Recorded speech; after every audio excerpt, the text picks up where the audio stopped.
안녕하세요. 오늘 분석 바로 시작해 볼게요.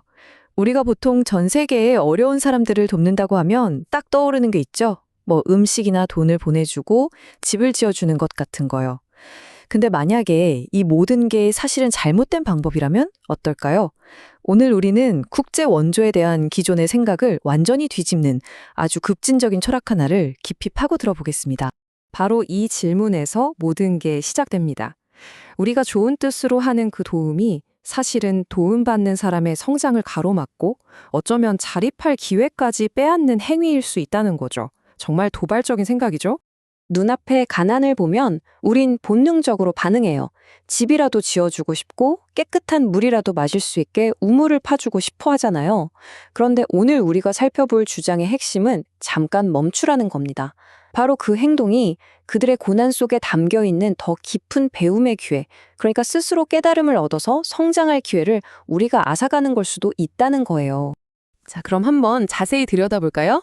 먼저 직접적인 원조가 왜 위험하다고 하는지 그 이유부터 살펴볼 거고요. 그 다음엔 사람을 먼저 세우는 대안적인 접근법은 뭔지, 그리고 이 철학을 전 세계로 확장하는 청사진과 마지막으로 그 리더십에 대한 비전까지 순서대로 차근차근 짚어보겠습니다.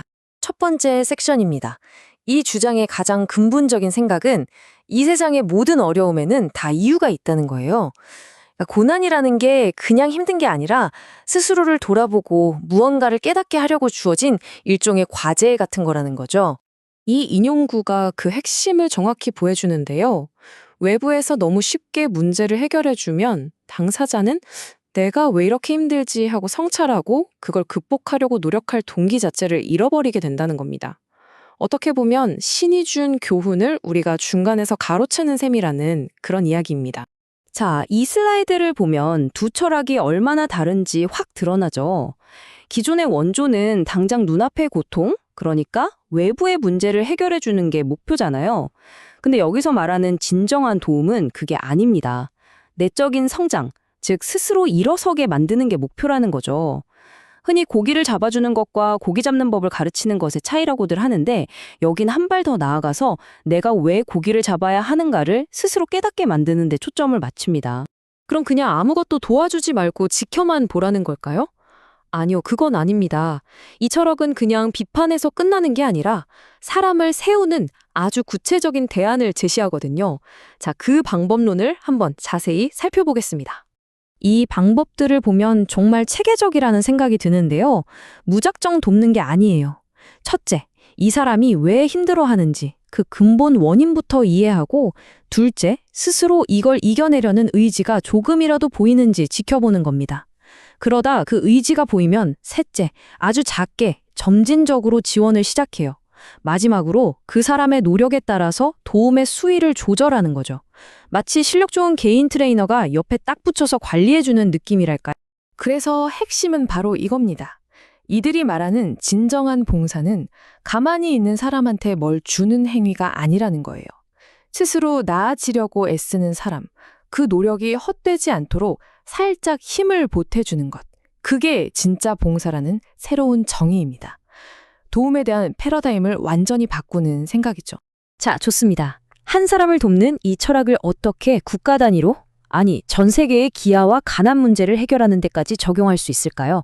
여기서부터는 스케일이 확 커집니다. 이 슬라이드에 나온 원칙들이 바로 그 청사진의 기둥들인데요. 요약하자면 이렇습니다. 최첨단 공장이 아니라 그 나라 사람들이 바로 일할 수 있는 과거 우리나라의 기술 같은 적정 기술을 가지고 갑니다. 그리고 혼란을 막기 위해 인구가 많은 곳에서 멀리 떨어진 곳에 일터를 만들고 필요한 자재는 현지에서 조달하며 한국의 숙련된 은퇴 기술자들이 직접 가서 그들을 가르치는 모델인 거죠. 여기서 이 숫자 70%가 굉장히 중요합니다.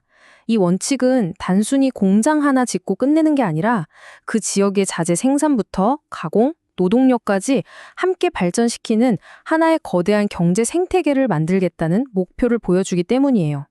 외부 의존도를 최소화하는 거죠. 그리고 이 청사진이 얼마나 야심찬지를 보여주는 숫자가 바로 이겁니다. 이 모델을 제대로 실행하면 단 7년 안에 전 세계에서 굶주리는 사람을 없앨 수 있다는 거죠. 정말 엄청난 자신감 아닌가요? 이렇게 거대한 청사진이 있다면 마지막 질문이 남습니다. 과연 누가 이 담대한 프로젝트를 이끌어야 할까요? 연사는 그 답이 바로 대한민국에 있다고 주장합니다. 이 생각의 배경에는 바로 이런 역사적인 부채의식이 있습니다.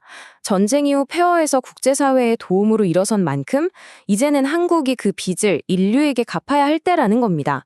하지만 과거와 똑같은 방식이 아니라 완전히 새로운 방식으로 말이죠. 이 프로젝트의 궁극적인 목표는 단순히 다른 나라를 돕는 것을 넘어섭니다. 이 과정을 통해서 한국은 국제사회의 신뢰를 얻는 리더 국가가 되고 여기에 참여하는 청년들과 은퇴한 전문가들은 인류 전체에 이바지하는 홍익 인간으로 거듭나게 된다는 그런 국가적인 차원의 비전까지 담고 있습니다. 오늘 우리는 국제 원조에 대한 굉장히 파격적인 관점을 살펴봤습니다. 이것은 인류의 고질적인 문제를 해결할 수 있는 혁신적인 청사진일까요? 아니면 복잡한 현실을 외면한 어쩌면 위험할 수 있는 단순화일까요? 여러분의 생각은 어떠신가요?